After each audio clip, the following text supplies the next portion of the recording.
Hey everyone, welcome back to the channel. Today we're diving into the world of financial planning, specifically how to navigate those major life events that can really shake things up. So first up, let's talk about marriage. It's a big deal, right? And it often comes with a big price tag, especially if you're having a wedding. You got to sit down with your partner, talk about expectations, and make a budget.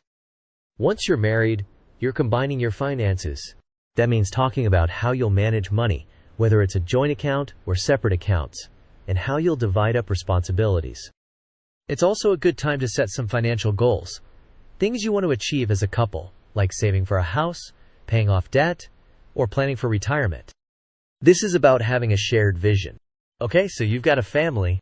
That's amazing. But raising a child is not cheap, especially with all the expenses. Think about housing, food, education, childcare. It all adds up. One of the biggest expenses is education. So think ahead. Start saving early. There are things like junior ISAs, where your savings grow tax-free. That's awesome.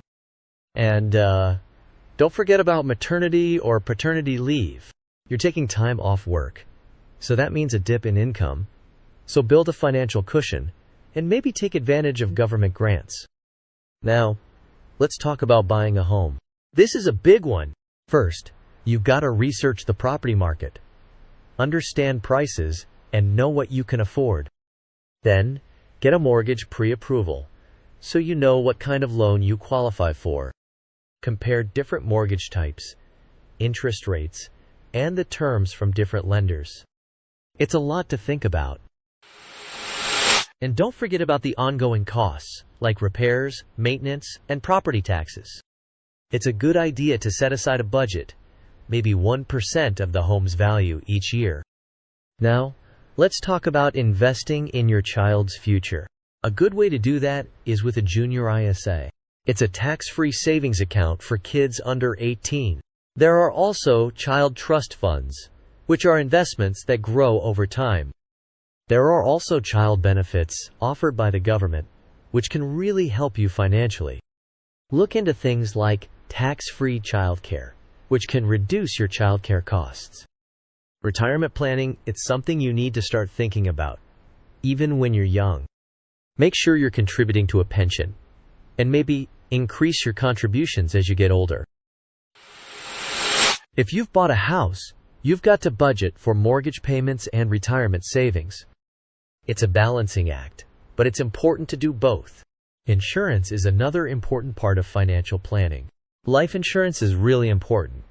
If you have dependents, it helps protect them financially. You'll also want to consider health insurance, especially as you get older. Your insurance needs will change as your life changes. As you get married, have children, or take on a mortgage, you'll likely need more coverage. Just make sure you're protected. Okay, now we're getting into some serious stuff. Estate planning. It's important to have a will, so your assets are distributed according to your wishes, and you can avoid any legal issues. You can also set up trusts, which can help manage your wealth, minimize taxes, and protect your assets.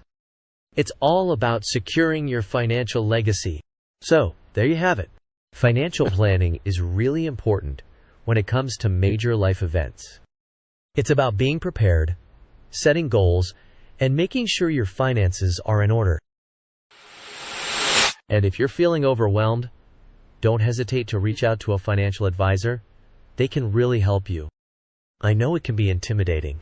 It's all about finding what works for you and your family. This is your future, so plan for it.